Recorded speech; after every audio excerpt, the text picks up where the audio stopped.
بەڵێ بەڕێزان بەردەوامین گفتوگۆکەین لە سەردۆخی سووریا بەرەو کوێ دەڕوات؟ ئایا ئارامی بەخۆیەوە دەبینێت ئیستقرار دەکات ڕەوشی سووریا یان نا ئەم گروپانە احتیمالیەوە کەمە کە پێکەوە هەڵ بکەن؟ گفتوگوێن بابەتە ناکەین بە میوانداری زۆر بەڕێز دکتۆر یاسین تا چاودێری سیاسی و شارەزای وەرد لە پرسی ئەو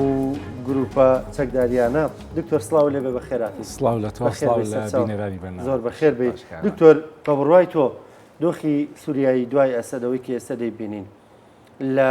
بەرێککەوتنی ئەم گروپانەوە نزیکترە یان لە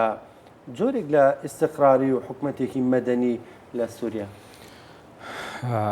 ئەلبەت یانی کە ئەگەر باس لەوە بکەی چەند سیناریۆیەک هەیە. یەکێک لەو سیناریۆیانە ئێمە نمونەیەکی بەرچاومان لە بەردەسا بە ئێستا ئەزمموی ئەو وڵاتانەیە کە لەم دوایە ڕوخان ڕژێمیان بخۆیانەوە دیەوە لە لیبیا لە عێراق. ئەگەرێکی تریش هەیە مەسەلەن وەکو نمونەی ئەفغانستان، بەڵام هەر یەک لەمانە چانس و لە هەمان کاتە لەمپەر و ڕێگری زۆریشان هەیە. یەکێک لەوانە پرسیارێکی هەرەسەرەکی ئێستا لە هەموو دنیا کە تا ڕادەیەک بێوەڵامە، ئایا سووریا بەجێ ئەمێنێت بۆ ئەوەی کە خۆی خاوەنی بەڕیاری سەربەخۆی خۆیە بێ؟ ئەگەر خاوەنی بەڕیاری سەربەخۆی خۆی بێ شتێکە، ئایا لە ژێر هەژمونی تورکیا ئەمێنێتەوە؟ ئایا ئیسرائیل و ئیمارات کە ئەگوترێ مەسەن لە ژێرەوە هەماهەنگی ئەکەن بۆ ئەوەی ئەوانش نفوذ و کاریگەریان هەبێت لە سووریا و لە هاوکێشەکە ببن بە ژمارە تا چەند ئەچنە پێش؟ ئایا ئێران کە ماوەی 2 ڕۆژە نەک 2 ڕۆژە ماوەی بەردەوام مەسج ئەنێرە کە دۆخی سووریا بەم جۆرە نامێنێتەوە و ئەو کەسەی پێی وابێ سووریا یەکلایی بووەتەوە بە هەڵات چووە، ئایا پێگەی لە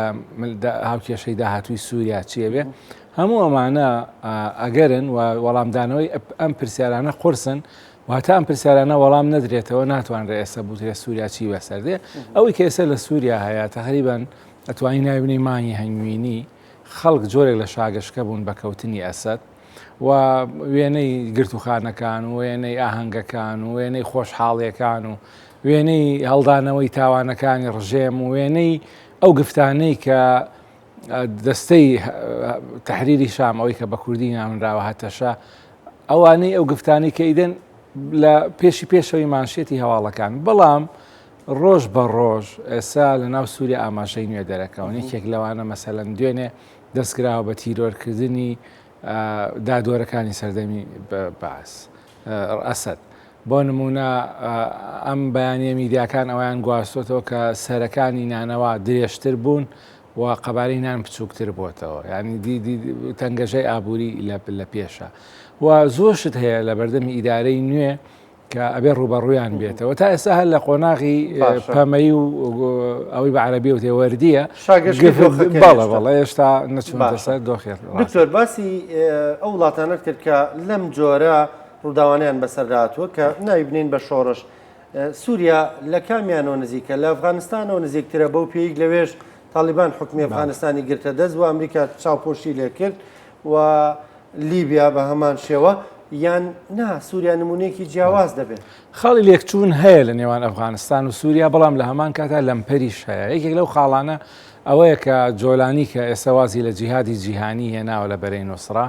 سووریای کردووە بە میحوەر بە سەنتەر و جەخت لەوە کاتەوە لە سووریا ناچێتە دەرەوە. هەتا کاری بە ئیسرائیل نییە، کاری بە تورکیا نییە، کاری بە وڵاتانی عەرەبی نییە. تالیبانیش هەروای کرد، لە قاعیدە جیا بوویەوە، ئەمە وای کرد کە جیهان قبوڵیکەن. خاڵێکی تر لە تالیبان ویستیان چون ڕادەسەڵاتیان لە حکوومەتی پێشووی کارەزای وەرگرت، حکوومەتەکان هێنا و مەراسیمێکیان ڕێخست. ئەمە لە سووریای شڕوویدا محەممەد جەلالی دواوە سەرۆکوەزیرانیان برد. بەڵام لەمپەری تر هەیە، ڕێگری تر هەیە. تالیبان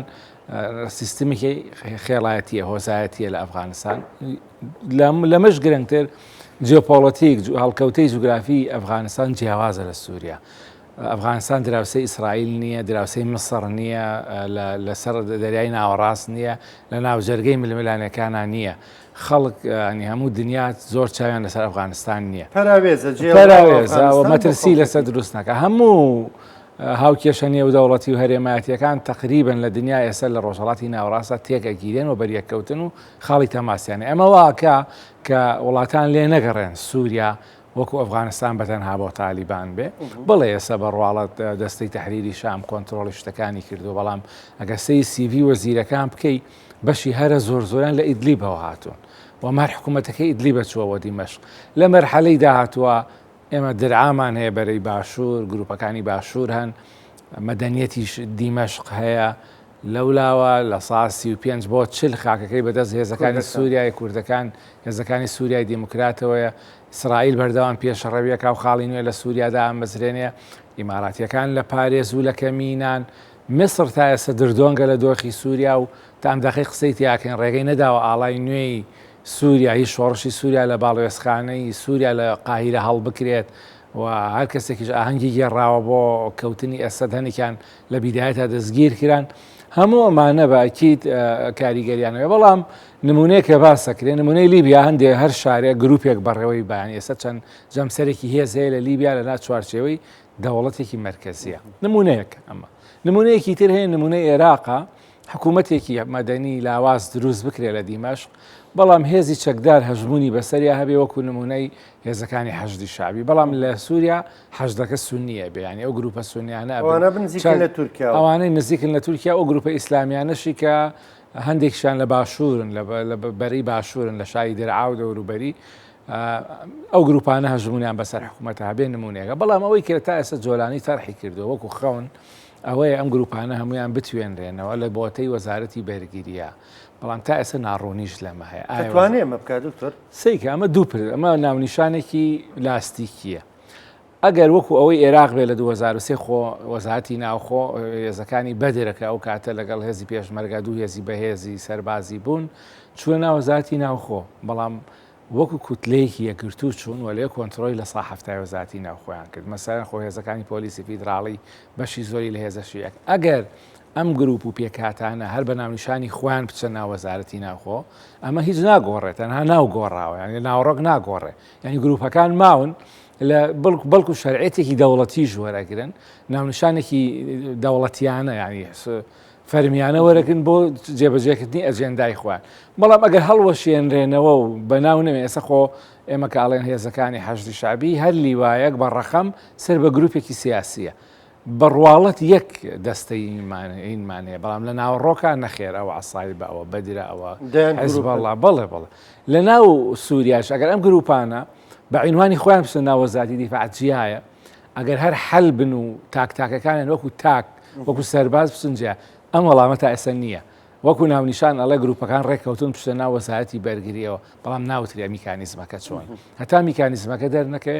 زاهری وا دیارە هەروەکو بە ناونیشانی خۆیان ئەچن بەو مانای ئەمانە شەرعیەت وەرەگرن بەڵام ناوڕۆک لە دەست نادەن ئەجێندە لە دەست نادەن ئەو کاتە لە نمونەی عێراق دووبارە ئەبێتەوە کە بەڕواڵەت هێزێکی ئەمنی یەکگرتووی هەیە بەڵام ئەم هێزە ئەمنیە لە هەر ناوچەیەکە ملکەچە بۆ ئەجندە سیاسیە بچووکەکانی ناوچەکە باشە دکتۆر بگەڕێنەوە بۆ پرسیارە جەوەریە ئەوەی لە سووریا ڕوویدا چی بوو ئایا ئەم گروپانە نایبنین بە شۆڕش یان تورکیا جوڵەکەی کرد چونکە دەزانین هەر لە جەنگی ئیسرائیل کە وەستا لەگەڵ حزبوڵای لوبنانیە دوای دوو ڕۆژ ئەم دۆخە لە سووریا دروست بوو ئایا قۆستنەوەی دەرفەتەکە بوو لەلایەن ئەم گروپانەوە تورکیا ویستی بێتە ناوەوە چی بوو بخێن خۆی ئەوە پرسیارێکە زۆر ئاڵۆزە هەتا ئێستاش ڕۆژانە راپۆرت و زانیاری دزائەکا لەبارەیەوە بەڵام ئەوەی کە ڕوونە تا ئێستا یەکلاییە ئەو بۆشاییە گەورەی تاوانمە سووریا بەشێکە لە میحوەرە ئێرانیە لوبنانیەکە ئەو بۆشاییە گەورەی تاوان تا ئێستاش لە 2011 تا ئێستا ڕاگرە هەرە بەهێزەکانی سووریا رووسیا و ئێران بوون ئەگینا خۆی ڕژێمی سووریا کۆتایی پێهاتبوو لە 2012 ئەم دوو ڕاگرە هەرێکێک بە هۆکارێک یەکیان بە سەرقاڵی بە ئۆکرانیا بە گۆڕانی بارودۆخ و هەلومەرج یەکێکی تریان لە ژێر کاریگەری لێکەوتەکانی حوتی ئۆکتۆبەری فەلەستینە لە ئەنجامی پەککەوتنی حیزبەڵڵا لە ئەنجامی ئەو گورزە گەورانەی بەری کەوتووە لە ئەنجامی ئەو دۆخەنوێی کە هاتۆتە کایە و ئیسرائیل قاعدەیەکی ینی ڕێسایەکی ئیشتیباکی تازەی دروست کردووە لە هەرکوێ گروپە عێراقی و ئێرانیەکان دەرەکەوتن بە ئامان جێکردن کە ئەمەوانە بوو لە 2012 کشایەوە لە دۆخی کشانەوە لە پاڵپشتیکردنی ڕژێمی ئەسەد ئەمەش زۆر بە ئاسانی ڕێگای خۆش کرد لەگەڵ ئەوەشی ئێستا زۆر نهێنی تازە ئاشکرا بن کە قات و قڕی و برسێتی و کەمی موچە و فەرگەندەڵی و بێسەروبەری لە ناو ڕژێمەکە خۆی هەبوو و داخوراوە ئەمە وای کردو بەرگەی ئەوە نەگرێ بەڵام لەم جموجوڵا لەم بارگۆڕانە سووریا تا ئێستا مستەفیدی یەکەمە لە مەودای نزیکە بەڵام هێشتا گەرنتی ئەوە نیە لە مەودای دوورە ئەمەوەکو خۆی بمێنێتەوە چونکە بەندە بەوەی کە ئیسرائیل چەند ڕێگە ئەدا تورکیا خەبارەی چەند بێ بەندە بەوەی کە ئەم گروپانە تا چەند ئەبن بەداردەستی تورکیا هێشتا ئەو پرسیارانە ڕوونین بەڵام مستەفیدی یەکەمە بەو پێی لانی کەم لە ڕووی ئابووری. دکتۆر ئیسرائیل ئێرانە گۆڕێ بە تورکیا یان ئەگەر وا بێ تەناوەیە ئێرانی گۆڕیوە بە تورکیا نەکرد ئیسرائیل عەرەبەکانیش ئەو نیگەرانیان هەیە چونکە خۆی ململانەیەکێ لەسەر تەمسیلکردنی سونە لە ناوچەکە لە نێوان سعودیە و ئیمارات و تورکیا حساسیەتێکی زۆر قوڵی مێژووی ئانیش سەردەمیانەش هەیە لە نێوان ئەجندای عەرەبی و ئەجندای تورکی بەو پێیەک پێشتە عەرەبەکان ژێردەسەی تورکیا بوون لە 1916 یەکەم شۆڕشیان کردو دژی عوسمانیەکان و ئێستا ئەمە پرۆژە عوسمانی نوێ بە هەمان بەریەکەوتنیان هەیە. ئێستا لەگەڵ ئەوەشا ئیسرائیلەکان هەر نیگەرانیان هەیە و ئەمڕۆ مەسەن لە خۆنەیترا هاتوونەتە پێشەوە بە بەردەوام خاڵی نوێەوە چاودێری دۆخەکەکەن. لە کەناڵی 12 ئیسرائیلی هەندێک دزە پێکردن بڵاو کراوەوە کە ئەمریکا هانی ئیسرائیلی دا و لەگەڵ ئەحمەد شەرع کۆنتاکت بکە بۆ ئەوەی جارێکی تر ینی ئەویش جێگەی هەبێ لە ناو هاوکێشەی نوێی سووریا بەڵام ئەوان نیگەران تا ئێستا بەلایەنەوە ڕوون نییە ئەم بارگۆڕانانەی ئەحمەد شەرع ئایا تەکتیکە یا استراتیجە ینی مەسەن فعلەن پەرەسەندن و گۆڕانکاری لە دیدی ئەوە هاتووە بۆی هێشتا لای ئەوانش ڕوون نییە بۆیە زۆر قورسە خەڵکی تر جواب باتەوە. دکتۆر هەندێک دەڵێن ئامادەیی تورکیا بەم ڕادەیە مەسەلەن هەر ئیبراهیم کاڵن و حاکان فیدان زوو خۆیەکە بە سووریایە هەم بە ئاشکرا دەیبینین و هەم بە نیەنیش ڕەنگە زۆر کات لەوێ بێ بەس لە چای میدیاکانەوە دەیبینین و ئامادەکاری دەکرێت ئەردوگان سەردانی سووریا دەکا بەڵێ ینی ئەم ئامادەیە دوو خوێندنەوەی بۆکرێ خوێندنەوەی کیانەوەی کە تورکیا دەیوێ بڵێ و کارەکە با بڵین ئێمە قسەی کۆتایەکەین لە سووریا ئامادەی تاوامانەیە هەندێکیش خوێندنەوەی ئەوەی بۆ دەکەن کە تورکیا نەیتوانی ئەوەی کە بیەوێ بەدەستی بێنێ بۆ ناوخۆی خۆی دەیەوێ بە ناوخۆی خۆی بڵێ وای پیشان بدا کە ئەوەی ویستمان کردمان ئەوە تا ئێمە وجودمانێ لە خۆی هەردووکیان وایە هەردوو ئەگەرەکە هەیە یەکێک لەو شتانە سووریا دەرفەتێکە لە ڕۆی ئابووریەوە ئێستا بۆ نمونە لە چاپکردنی درا و لە چاکردنەوەی مەتارەکان لە ڕاکێشانی هێڵی شەمەندەفەر لە دۆزینەوەی بازارێکی نوێ بۆ کاڵای تورکی لە دۆزینەوەی دەرفەتێکی نوێ بۆ شمەک و کەلوپەلی تورکی و ئیشی کۆمپانیەکان سووریا دراوسەیە و وڵاتێکە کاولە و کۆمەکی نێودەوڵەتی بۆ ئەچێەوە پێویستی بەهینە تورکیا چانسی ئەوەی هەیە بە حکمی دراوسەتی و بە حکمی ئەوەی کە وڵاتێکە لە پیشەسازیە لە پێشە ئەتوانێت زۆر لەو بۆشایانە پڕکاتەوە. لە لایەکی تر تورکیا هەندێک باجی داوە لە یارمەتیدانی سووریەکان لە 2012 بە 3-4 ملیۆن سووری لە ناو تورکیا ئاوارە بوون لە فترێکە هەموو دنیا دەستی لێ بەردان تەنها لە تورکیامانەوە بوون بە کێشەیەک لە ناوخۆی تورکیا بەڵێ ئاکپارتی سوودی لێ بینیون کەڵکی لێ بینیون بەڵام لە فترێک لە فترەکانە بوو بە ئاڵنکاری و کێشە لە ناوخۆی تورکیا ئێستا دەرفەت هاتووتە پێشەوە و ئاوارانە بگەڕێنێتەوە ئەمە هەر بۆ کێشەیەک لە کۆڵی خۆیەکاتەوە. خاڵێکی تر هەیە تورکەکان بەشێکیشی حملەی دیعاییتیایە یانێ وا خۆیان پیشامن کە ئەوان براوە یەکەمن و ئەوان جڵەوی کاروبارەکە بەدەستێ بەڵام ئەمە تا ئێستا ڕوون نییە چونکە جگە لە ئەوەی کە ناونراوە سوپای نیشتیمانی ئەو گروپانە ڕاستەوە خۆسەر بە تورکیان دەستەی تەحریری شام ڕاستەوە خۆ تورکی نین ینی لە گرتە لە ڤۆیسەکانی جۆلانی خۆیە کاتێک لە ئیدلیب بووە زۆر مووقفی تون بۆ بەرامبەر تورکیا و پێی وا بۆ تورکیا نمونەیەکی ڕووکەشانەی ئیسلامە لە ناوە پوچەڵەوە نزیکە لە کوفرەوە و زۆر ڕای لەسەر تورکیا خراپەوە بەڵام ئێستا لەبەرەوە ڕاگرێکی نییە و ئەم دەوڵەتە بۆی لەسەر پێی خۆی بۆسێ بۆی لە ناو سیستمی هەرێمایەتی و جیهانیا جێگەی بێتەوە پێویستی بە ڕاگرێکە تورکەکان ئەو دەورە ئەبینن کە دەستی ئەحمەد شەرعیان گرتووە و وەزیر ئەنێرن و خەڵکی تر ئەنێرن و خەڵکی تر هانەدەن کە سزاکانی سەر سووریا لابا سووریا وەربگرێتەوە ئەمە لەو ڕۆوە هاوپەیمانێتیەک دروستەکە لە نێوان ئەحمەد شەرعوانە بەڵام ئەگەر دیقەت بی کاتێک کە هاکان فیدان چووە لای شەرع ئەو شتانەی دووبارە نەکردەوە کە هاکان فیدان ئەیوت دەربارەی قەسەد تەحدیدەن نەیوت تیرۆرستن نەیوت ئێمە بەرەنگاریانە بینەوە باسی لەوە لە ناویانە بەڵێ لەبەرەوەی ئەو تێگا لە حساسیەتی دۆخی سووری و ئەمانە تورکەکان بچن هەرکوێ ئەم قسانەکەن بەڵام ئەو نەهات ئەم قسانە کوتومت دووبارەکاتەوە بۆیە باوەڕی زاڵ ئەوەیە ئەگەر سووریا بەجێ بهێڵڕێت بۆ سووریەکان خۆیانێ هەر تا بۆ تەحریری شامیش بارودۆخەکە جۆرێکی ترە بە یەکێک لەوانە کە دەرهەق بە کورد یەکێک لەوان دەرهەق بە کەمایەتیەکانی تر بەڵام ئەگە تورکەکان بچنە ناوە ئەوان دەمڕاستی سیاسی بن کە ئەمە لەمپەری زۆری لە پێشە ئەکی دواتر عەرەبیەکان دێنە پێش ئەکی لە ناوخۆی سووریا حساسیت خۆ لەم خۆناغانەی دوایی گەورەترین گرژی لە تورکیا و لە ناوچەکانی ئیدلیب و ئانش دروست و لە نێوان عەرەب و تورکە کەوتە پێکا هەڵپژان و ئەزمەیەکی گەورەی لێکەوتەوە بۆ ئەو حساسیەتانە ینی وەکو بۆمبی تەوقیت کراوەوان ئێستا دۆخەکە هێشتا هەر وەکو ماسی نەمەیی وایە و ئێستا تەنها ئەو ڕۆکەشە جوانانەی ئەگا بە خەڵک هێشتا پێم وایە 3 مانگ ڕەنگە پێویست بێ بۆ ئەوەی سەرەداوی سەر بنێتەوە دەربکەوێت. باشە دکتۆر وەکو چاودێرێک چۆن ڕوانیتە هەڵوێستی یان تەعامل و مامەڵەی هەسە هێزەکانی سووریای دیموکرات و مەزلوم کوبانی لە دوانەکانی ئەو زیاتر دەرکەوتووە لە نێو هەموو ئەو سیاسیانی ترکە لە ڕۆژاوی کوردستان هەن وا دەردەکەوێتکە ئەو قسەی کۆتایی دەکا هەڵوێستەکانی چۆنن لێرەوە جارجار ئەوانەی نزعی کوردایەتیان هەیە دەڵێن جا ئەو هەموو خوێن و قوربانیە درا ئەوانێ ساڵن فیدرالیمان ناوێ و جیابوونەوەمان ناوێ و دەمانوێت لە چوارچێوەی سووریا ینی تۆ چۆن نەڕوانی خۆی هەموو ئەو شتانی کە بڵاو بنەوە لە میدیا و لە سۆشیال میدیا تەنها جملەیەکن لە کۆمەڵە تێکسی زۆر دوور و درێژ کە خەڵک حوسەڵەی خوێندنەوە و تەماشاکردنیان نییە بۆ نمونە یەکێک لەو لێدوانانە کە زۆر مایە مشتومەڕەکە مەزلوم وتبێتی ئێمە دژێوێن ڕژێمی ئیسلامی هەبێت چونکە بەر پێکاتەکانەکەوێت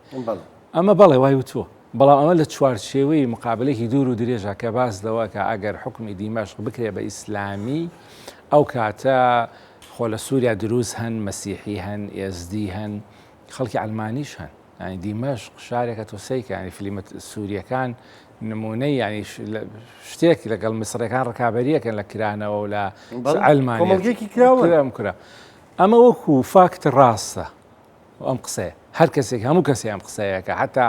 ئیسلامیەکانیش خۆیان ئەزمموی مەسر لە بەرچاوە مەسەن کاتێکە کۆمەڵی ئیخوان مستیمین چوە سەر حکم پێکاتەکانت لێ نەگەڕان بۆ کۆمەڵگەی نەخوات کە تۆ مانتیکەیەکی لەوە گەورەتر بوو کە یەک گرروپ یەک لایەن بتوان کۆمەلگای مەسر بکەن بەو لە کاتێکە مەسە زۆر جیاواز نییە زۆر جیاوازە لە سووریا سووریا دروزی تایە دروزەکان ناوچەی خوانیانەیە کە ئەمانە هیانە مسلمان نین هەشیانە بە ناو ینی سەر بە لینکێکیان لەگەڵ ئیسلامەیە لە سووریا مەسیحێکی زۆر هەن بە هەزاران لە سووریا خەڵکی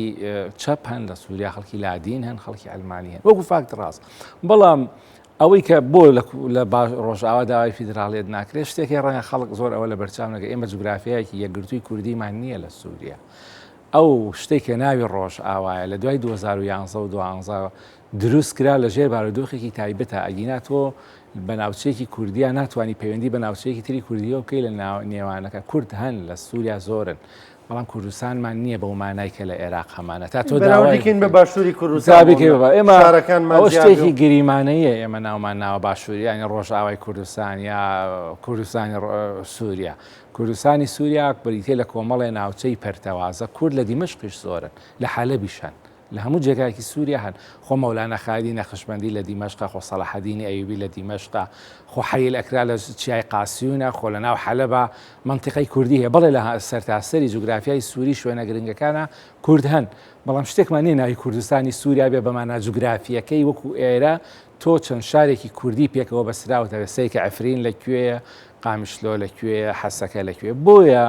ئەمە یەک دوو مەزاجە ئیسلامیە زاڵەکە وەکو معامەرە سەیری فیدراڵیەکە و مەزاجە عەرەبیەکە و لامان کاتە دوژمنێکی زۆر گەورەی فیدراڵی بەسەر سەرتەوە ساوە کە تورکیایە بۆیە ڕەنگە هیچ گونجاو نەبێ لە ئێستا بانگەشەی فیدراڵیەت بکرێ بە تابێت ئەزمموی کوردستانی عێراق لە بەرچاوە کە هەموو دنیا خۆ هەموو شیعەکان پیان وایە لە دەستیان دەرچووە ڕاستی بوون بە ئەوینەوە ڕێگە نادەن بە دووبارە بوونەوەی ئەوە بۆ ئێستا دروشمەکان گۆڕاون بۆ لا مەرکەزیەت بۆ ڕەچاوکردنی جیاوازی و ئەمە هەم دیس کورد تەنها نییە لە سووریا پێکاتێکی تەنها نیە پێکاتەی تریشان ئەبێ هەموو ئەو پێکاتان نەخۆتۆ ئێساگەر کورد داوای فیدراڵی بکبێت دروستیش داوایکرد نەبێ عەلەویەکان بەشێکی زۆری سووریا لە ساڵ 10 بۆ 12 عەلەوین لە بەشەکانی بەشە گرنگەکانی سووریا شەژین کە بەشی کەناراوی و دەریای ناوەڕاست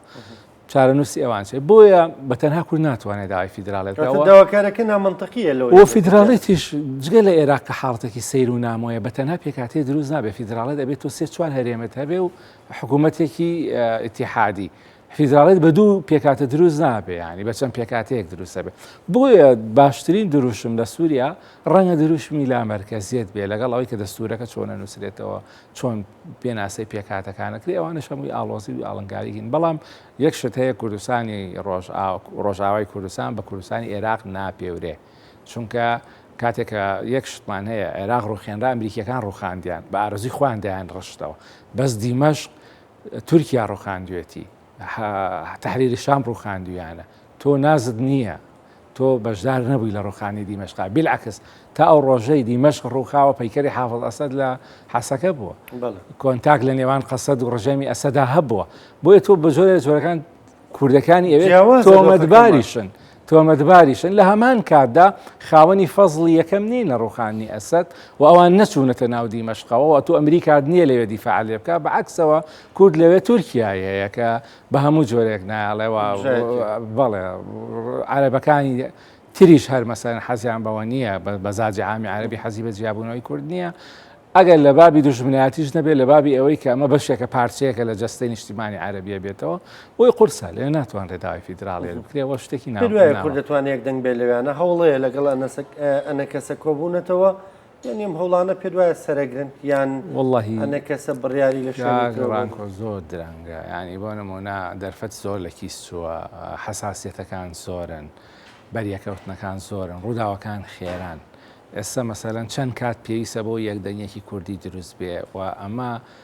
هەچی بکەی ینی دەرەقەتی ئەوە نایێت کە ئێستا ڕۆژانە سەیکی حەج بۆ دیمەشق هەیە لە دیپلۆماسیەتی جیهانی لە پێکاتەی جیهانی سەی دروزەکان کە وەلی جومڕا لە لوبنانەوە هەچی مەشایخ و ئاعیان و پیاوی ئاینی دروزە پێشڕەوی کردن و هات چوون بۆ دیمەشق بۆ ئەوەی وەکو پێکاتەیەک خۆیان بنوێنن لە بەردەم حکوومەتی بەڵام ئێستا لانی کەم تا ئێستا ناتوانرێ وەفدێکی کوردیش دروست بکرێ ئەو مامۆستا ئاینیە کە غەزنەوی لە ئەوروپا شێخ بەڵێ لەکە لە ئەوروپاوە هاتوێتەوە تا چەند مەسەن لەوێ ئەمێنێتەوە خۆ نیشتەجێ ڕۆژاوی کوردستانیە ئەم دوو جەمسەرەی کە هەن ئەنە کەسە و ڕۆین کەی هێشتا چەند شەوت دانوستان بکەن ئەو جا ڕەگەم بگەنە لێگەشتن لە کاتێکە زۆر درەنگە ینی ڕۆژانە لە دیمەش پێشهاتی نوێ دێن بڕیاری تازە ئەدرێن ڕۆژانە بی لە داڕشتنەوەی هەیکەڵ دەوڵەتەکرێتەوە دکتۆر دوا پرسیارم ئێمە لە باشووری کوردستان دەتوانین هیچ بۆوان بکەین لە دۆخێکدا ئێمە بتوانین شتێک بۆوان بکەین لە باشووری کوردستان تەنهاشت ئەوەیە کە خەڵک زۆر دەستوەردان نەکاوە زۆر مامۆسایەتی نەکا بۆ ڕۆژاوای کوردستان چونکە هەلو مەرجەکە زۆر سیاسیەکانیشمان سیاسیەکان ئەتوان هاوکا بن بەوەی کە ئەزمموی کوردستان سەرباری هەموو سلبیاتەکانی خاڵێکی گەشتی تایە کە لە 2023 ئەگەر بیرت بێتەوە کوردستان هەموو ناکۆچیەکانی خۆی وەلانە شاندی کوردی لە بەغا پێکاتەی کوردی لە بەغا سەرۆک تاڵەبانی بارزانی کاگنۆشیروان هەمومانەوە کورد لە بەغا دانوستانیانەکە شتێکە بوو ناوی پێکاتەی کوردی بوو حەقی کوردی بوو کەس ئەو کاتە نەیەزانی سلێمانی چییە هەولێر چییە زۆن چییە یا مەسەلەن دوو جەمسەری چیە یەکێتی و پارتی چییە ئەمە ئیمام جەلال و کاک مەسعود یەک بوو بێلاکەس بە یەکەوە تەنها شتێک ئەوەیە کە چۆن سوود لەو ئەسمونە وەربگیرێ ئەوەیە کە سووریا کورد لە ڕۆژاوای کوردستان لە جەمسەری ئەنەکەسە و قەسەد بێتە دەرەوە بێ بە ئەوەی مافی پێکهاتەی کوردی یا ناوچە کوردنشینەکان بەمە ئەتوانرێ مەسەلەن بەرگری پێ و ئەمە کەڤەرێکیشە بۆ شاردنەوەی ئەو حەساسیەتەی کە تورکیا لە قەسەد هەیەی یا لە تورکیا لە پەیەدە هەیەی بۆ ئەو کەڤەرە زۆر پێویستە کە کەڤەری مافی کووردە وەکو پێکاتێ وە کورد ئەتوانێت زۆر شانازی بە بوونی خۆی بکات لە سووریا لە دەرەوەی ئەزمموی ڕۆژئاواش چونکە بوونی کورد لە سووریا بوونێکی مێژوویە بوونێکە میراتگری سەلاحەدینەوەتمان میراگری مەولانا خالیدە میراتگری دەیان سەرکردە و ناوداری کورد لە جەنگی خاچپەرستەکانە چوون لە سووریا جەنگیان کردەوە مەزاریان هەیە و قەڵای کوردان هەیە پاشخان و میراتێکی زۆری هەیە گەورەتر و قوڵترە ڕێگی استراتیژی کورد هەتە لە ئەزمموونەکانی کانتۆنەکان هەتاوەکو ببەستێتەوە بۆی کە حاڵەتێکی تاریە کورد دەبێت کولتوریەن و سیاسیەن و معنەویەن خۆی ڕێکخاتەوە وەکو پێکاتەی کوردی ڕەنگە ئەوە مەسەلەن بتوانێت هەم تورکیاش ڕازیکە ینی حساسیەتەکانی کەم کاتەوە هەم لە چوارچێوەی هاوکێشەی سووریا کورد دەست بە کوردایەتی خۆی بگرێت لە ناو شوناسی سووریا شوناسێکی لاوەکی لە ناو شوناسێکی گەورەت بەڕێز دکتۆر یاسین تا چاودێری سیاسی مامۆسای زانکۆ شارەزایی ورد لە پەچەکدارەکان لە ناوچەکە سپاس دەکەم سپاس بۆ ئامادەبوونت بە خێراتی سەرچاو